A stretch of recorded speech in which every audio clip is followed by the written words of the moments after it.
اب اگر دوران نماز میں یعنی کہ دو بندے آپ نماز پڑھ رہے تھے تو جناب تیسرا بندہ جو ہے وہ آ گیا ہے، تو اب آپ کیا کریں؟ السلام علیکم ورحمۃ اللہ وبرکاتہ۔ آج ہم آپ کو بتائیں گے کہ اگر آپ دو بندے ہیں تو دو بندے جو ہے وہ کس طرح جماعت جو ہے وہ کروائیں گے۔ آیا جو دوسرا بندہ ہے وہ عام مقتدیوں کی طرح جس طرح پہلے یعنی کہ پیچھے صف کے اندر مقتدی کھڑا ہوتا ہے، جس طرح یہ امام صاحب کھڑے ہیں اور پیچھے ہوں، یہاں پر پیچھے مقتدی کھڑے ہوتے ہیں، اس طرح یا پھر کوئی اور طریقہ ہے، تو ہم آپ کو بتاتے ہیں اور دکھاتے ہیں کہ کس طرح آپ نے دو بندوں نے جماعت کروانی ہے۔ سب سے پہلے آپ نے امام صاحب نے اس طرح کھڑے ہو جانا ہے، پھر ہمارے پاؤں کی طرف دکھائیں۔ آپ نے اس طرح امام صاحب کے پاؤں ہوں گے اور ساتھ جو مقتدی ہے تھوڑا سا ادھر کریں پاؤں،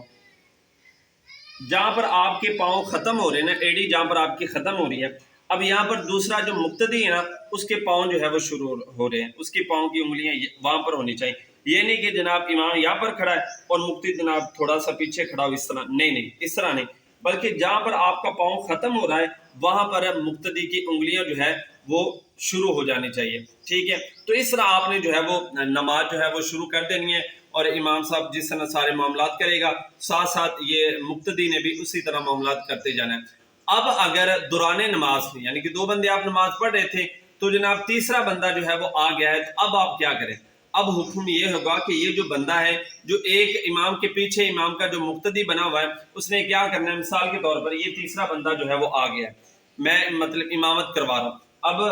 یہاں پر کھڑے ہوئے ایک مرتبہ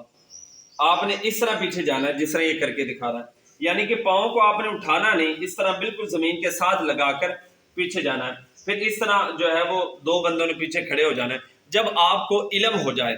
کہ نماز کے اندر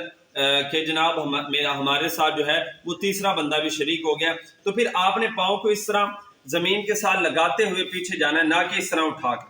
پیچھے جا کر پھر آپ نے دوسرے بندے کے ساتھ جس طرح یہ جو دو بندے مل گئے آپ نے پھر اس طرح جو ہے وہ پیچھے کھڑے ہو جانا، چاہے آپ پہلی رکعت کے اندر شامل ہوئے چاہے آپ دوسری رکعت کے اندر جناب یہ بندہ شامل ہوا ہے، آپ نے جو ہے وہ پیچھے ہو جانا ہے۔ تو یہ دو بندوں کی نماز پڑھنے کا طریقہ ہے۔ تو اگر آپ کو ہماری ویڈیو اچھی لگی ہے تو کمنٹ کے اندر اپنی رائے ضرور دیں، انشاءاللہ ہمارے پیج پر آپ کو اس طرح کی لیٹسٹ اور اسلامک نیوز جو ہے وہ ملتی رہیں گی۔